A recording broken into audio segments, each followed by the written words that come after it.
एक तरह से जीएसटी सिर्फ एक चीज़ पे नहीं है, वो आपके हगने पे नहीं है, मूतने पे नहीं है। एक ऐसा दलदल है जिसे पूरा देश जो है हाथी की तरह जो है समझ आएगा। मोदी जी ने बड़ी ताकत और बड़ी मेहनत और बड़ी अकल लगाकर 15 अगस्त 2017 को जो जीएसटी नाम का एक दैत्य हिंदुस्तान को दिया, वो दैत्य अब जो है पूरे देश को धीरे धीरे अजगर की तरह निकल रहा है। फसाई कानून भी लागू कर दिया है आज से, और जो भी बेचता हुआ और ख़रीदता हुआ पाया जाएगा उसको 10 साल की सज़ा नहीं, उम्र कैद की सज़ा तक का प्रावधान उस एक्ट में है। तो अब के बार जो मोदी सरकार देश में मच गया हाहाकार। निर्मला सीतारमण को भी मानना पड़ा कि हमारा विदेशी मुद्रा भंडार जो है घट गया है। भारत अब जो है मंदी की चपेट में आने वाला है, और मंदी की चपेट में आने का लक्षण ये है कि अगले जुलाई महीने में 1.5 करोड़ लोगों के रोजगार छिन गए हैं।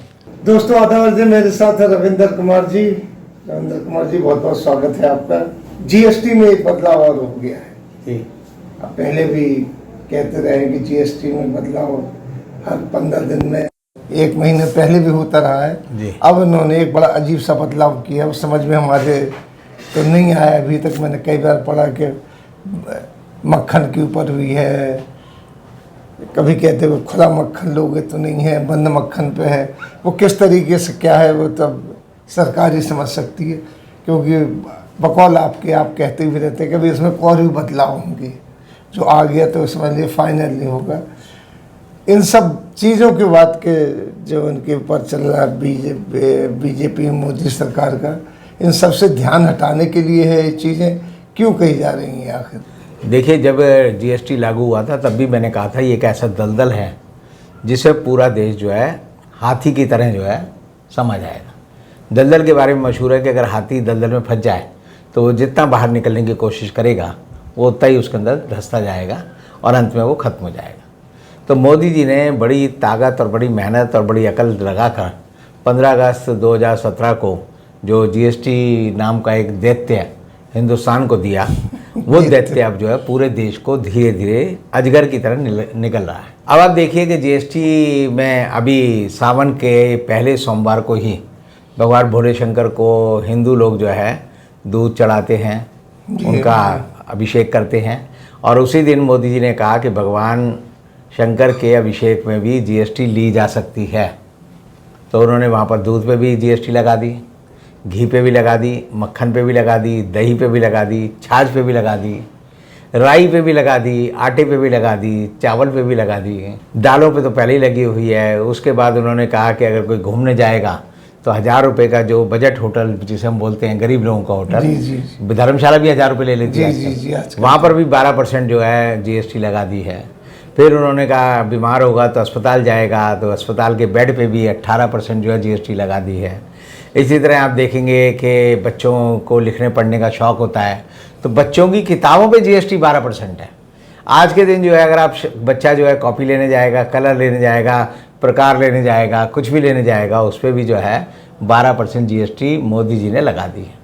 तो एक तरह से जीएसटी सिर्फ एक चीज़ पे नहीं है, वो आपके हगने पे नहीं है, मूतने पे नहीं है, उसके अलावा आपके खाने की हर चीज़ पे जीएसटी लगी हुई है। और जीएसटी लगाते हुए सरकार को जरा भी शर्म नहीं आई कि गरीब खाएगा क्या, गरीब आदमी खाएगा क्या, गरीब आदमी रहेगा कैसे, गरीब आदमी जिंदा कैसे रहेगा। एक तरह से सरकार का षड्यंत्र है कि लोग जो है, मैं हमेशा पहले भी बोलता हूँ, कई लोग मुझसे पूछते भी हैं कि आप कहते हो सांडे का एक वो होता है जानवर, तो सांडा होता क्या है? तो सांडे का एक तेल बनता है जो कि दिल्ली में जामा मस्जिद, लाल किला और कंपनी बाग हमारा एक होता था, वहाँ पर जो है वो सांडे का तेल जो है, सांडे के जो बड़े बड़े जानवर होते हैं मगरमच्छ की तरह, उनको वो जो है कढ़ाई में रखकर थोड़ा सा तल कर गर्मी देकर उनका तेल निकालते थे, और उसका इस्तेमाल जो है तिला फकीरी के लिए होता है। तो बाकी जो है सांडा जो है उसको खाने पीने की ज़रूरत नहीं होती, उसे आप जो है हवा में नमी जो आजकल खूब है, वो नमी चूस कर जो है हवा में जिंदा रहता है। उसका एक बड़ा रूप जो होता है खो होता है, जो राजस्थान में पाया जाता है, जिससे चोर उचक्के जो है किसी महल की दीवार फांदने के लिए किया करते थे। जी। उसको रस्सी बांध देते थे और उसको दीवार पे फेंकते थे, चिपक जाता, तो वो जो है उसकी जो चारों हाथ पांव होते थे उनमें वो स्पंज टाइप कुछ होता था, वैक्यूम, तो वो जितना उसे खींचोगे उतना वो जो है उससे चिपक जाता था और वो उस पर चढ़ जाते थे। तो मोदी जी ने देश के लोगों की हालत ऐसी कर दी है। अभी देश के लोगों को पता नहीं कि फसाई एक्ट जो है जो खाद्य सुरक्षा कानून एक बना हुआ है देश जी, में, उसमें अब ये एक प्रावधान है कि अगर कोई आदमी सरसों का, तिल का तेल खुलेआम बेचता है तो उस पर उसको जो है 6 महीने से उम्र कैद तक की सज़ा मिल सकती है। 50,000 रुपये से लेकर 10 लाख रुपए तक का टैक्स देना पड़ेगा, उसे जुर्माना देना पड़ेगा। और ये जो है पूरे देश में वह कानून भी अब मोदी सरकार ने लागू कर दिया है। ये लोगों को नहीं पता।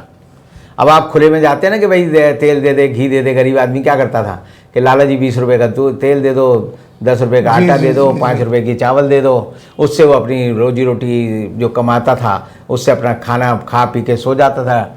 अब जो है सरकार ने फसाई कानून भी लागू कर दिया है आज से, और जो भी बेचता हुआ और ख़रीदता हुआ पाया जाएगा उसको 10 साल की सज़ा नहीं, उम्र कैद की सज़ा तक का प्रावधान उस एक्ट में है। एक तीसरा एक्ट और अभी मोदी सरकार ने कल से ही लागू कर दिया 18 तारीख से, जो लोगों को नहीं पता, वो ये है कि अगर आप 2 लाख रुपए से ज़्यादा का लेन देन कैश में करोगे, चाहे अपने रिश्तेदार से ही कर लो, अपनी पति पत्नी को दे दे पैसे 2 लाख, तो उसका जुर्माना भी 2 लाख रुपये आप पे लगेगा। ये लोगों को नहीं पता, ये नया कानून बना दिया है। और सरकार ने ये कर दिया है कि वित्तीय लेन देनों की अब हर चीज़ की जानकारी सरकार को आपको देनी पड़ेगी। अगर आपने 10,000 रुपये भी खर्च किए हैं, 5,000 भी खर्च किए हैं, तो मोदी सरकार ने ये कानून लागू कर दिया है।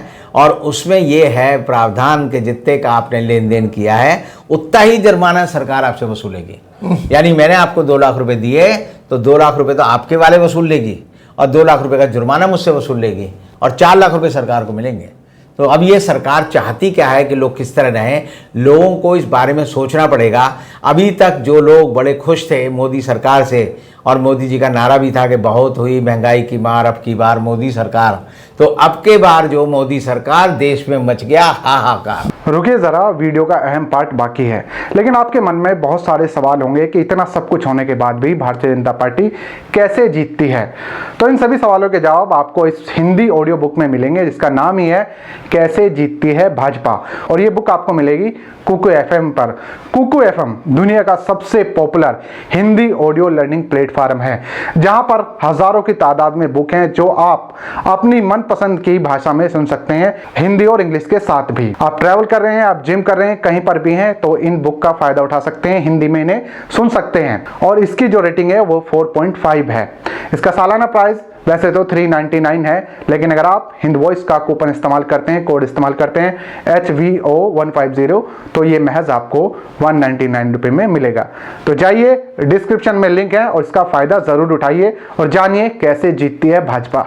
तो हाहाकार इस हद तक है कि लोगों को अब समझ आ रहा है कि GST नाम का दावानल जो है उनके देश में किस तरह जंगल की आग की तरह बढ़ता जा रहा है। और लोगों को समझ आने के लिए ही मोदी सरकार जो है अब इस समय जो है लूलू माल का बात करेगी, कभी ऐसी बात करेगी कि भाई कांवर वाले आ रहे हैं तो उनके ऊपर फूल बरसाओ, बाहरों मेरा महबूब आया है। ठीक है ना, वो गाना आता था एक सूरज फिल्म का जो शादी के वक्त पे बजता था, और वो डीजे वालों के लिए बजाया जा रहा है, उनके ऊपर पानी का छिड़काव किया जा रहा है। लेकिन इन सब बातों के बावजूद असलियत ये है कि जो आदमी कांवर लेने गया है उसको तो हो सकता है 2-4 दिन खाना मिले, लेकिन घर पे उसकी बीवी, बच्चे, माँ बाप सब भूखे मर जाएंगे, जानवरों को खाना नहीं मिलेगा। और ऐसी हालत में देश जो है मोदी जी की सरकार का जो GST का जो एक ऑक्टोपस है वो देश को धीरे धीरे खा रहा है, और थोड़े दिन बाद देश के पास जो है कुछ नहीं बचेगा। और यही वजह है कि अब जो है निर्मला सीतारमण को भी मानना पड़ा कि हमारा विदेशी मुद्रा भंडार जो है घट गया है। अब वो जो है 580 बिलियन US डॉलर रह गया है, जो कि चंद दिन पहले ही 621 बिलियन US डॉलर था। हमारा जो फॉरेक्स रिज़र्व है, हमारा जो गोल्ड रिज़र्व है देश का, वो भी बेच खाया सरकार ने। अब सरकार पे गोल्ड रिज़र्व नहीं है। डॉलर 80 रुपये, कल सरकार ने खुद माना संसद में कि डॉलर अब 80 रुपये का जो साइकोलॉजिकल लेवल है उसे पार कर चुका है। और अब डॉलर में कह सकता हूँ कि अगले महीने जो है 90 रुपये बड़े आराम से पहुँच जाएगा। अगस्त में जब झंडा फहराया जाएगा तो डॉलर जो है 90 रुपये मिलेगा, और जो रुपया है वो अपनी जो है आत्मा को ढूंढ रहा होगा कि मैं कहाँ हूँ। तो ऐसी हालत में जो अर्नेस्ट एंड यंग है और जो दूसरी संस्थाएं हैं, उन्होंने भारत की जो विकास के पैमाने हैं वो घटा दिए हैं। उन्होंने कहा है कि भारत अब जो है मंदी की चपेट पे आने वाला है, और मंदी की चपेट पे आने का लक्षण ये है कि अकेले जुलाई महीने में 1.5 करोड़ लोगों के रोजगार छिन गए हैं। 1.5 करोड़ लोगों के रोजगार एक महीने में छीनने का मतलब है कि 1.5 करोड़ परिवार जो है पूरी तरह से नेस्तन नाबूद हो गए हैं। और देश जो है कहाँ जा रहा है, पतन के गर्त में जा रहा है। लेकिन देश की सरकार जो है सिर्फ 2 संस्थाओं के भरोसे आज भी बड़ी शान आन बान से जो है बैठी हुई है। वो ईडी है, सीबीआई है, एनआईए है, इनकम टैक्स है, और उनका डर दिखाकर वो देश की राजनीति को ख़त्म कर रहे हैं कि जो बोलेगा उसे हम जो है बंद कर देंगे। और अभी हमने देखा होगा, सब ने देखा कि मोहम्मद जुबैर जिनको की एक ट्वीट के कारण जो है बंद कर दिया गया, उसमें सुप्रीम कोर्ट के न्यायाधीश आप देखिए DY चंचूड़ को कहना पड़ा कि ये बड़ी अजीब घोलमाल है कि जैसे ही इसको जमानत मिलती है तुरंत उसी बात पे एक FIR दर्ज हो जाती है। तो ये देश जो है इस समय डंडे के बल पर, सरकार जो है डंडे के बल पर, सरकार जो है लोगों को जेल भेजने का डर दिखाकर, सरकार ईडी का डर दिखाकर, सरकार जो है सीबीआई का डर दिखाकर, सरकार जो है एक तरह से देश को पूरी तरह से पुलिस राज और तानाशाह तंत्र में बदल दिया गया है। आज के समय में भारत नाम का देश, अगर हम 15 अगस्त को झंडा फहराएंगे और गर्व से कहेंगे हम आज़ाद हैं, तो आप समझ लीजिए आप आज़ाद नहीं हैं, आप गुलाम हो चुके हैं। हर तरह से आप गुलाम हैं। आपके पास ना बोलने की ताकत है, ना खाने की ताकत है, ना पीने की ताकत है, ना जिंदा रहने की ताकत है। हम सब एक 140 करोड़ लोगों के मुर्दा देश में बदल चुके हैं, जिनमें चंद लोग हैं, जिसमें अडानी हैं, अंबानी हैं, उनके पास पैसा है। अकूत पैसा जिन लोगों पे है, और जिन लोगों ने पैसा कमाया है, सरकार ने खुद माना है कि 3 साल में 4 लाख लोग हिंदुस्तान छोड़कर विदेशी नागरिकता ले चुके हैं। और विदेशी नागरिकता फ्री में नहीं मिलती, वो कहते हैं इट्स ए पेड सिटीजनशिप। आप जैसे कनाडा जाना है तो आप 5 करोड़ रुपए दिखाइए, अमेरिका जाना है 10 करोड़ रुपए खर्च करिए। इस तरह जो है आप समझिए अगर 4 लाख लोग गए हैं तो समझ लीजिए कि 20 लाख करोड़ रुपया इस देश का विदेश की सरकारों पर जा चुका है। और वो सब इस सरकार के निकम्मेपन, गलत आर्थिक नीति और हम लोगों के और आपके चुप रहने की वजह से हुआ है। और उसके लिए हम सब जिम्मेदार हैं कि देश को हमने एक गुलाम देश में क्यों बदल दिया। इसका सवाल का जवाब हमें अपने दिल में झांक कर पूछना होगा। बहुत बहुत शुक्रिया आपका। GST का जो नया स्वरूप है उसके बारे में आपने जो बताया, इसी के साथ हम अगले अंक की तरफ चलते हैं। तब तक के लिए दीजिए हमें इजाज़त।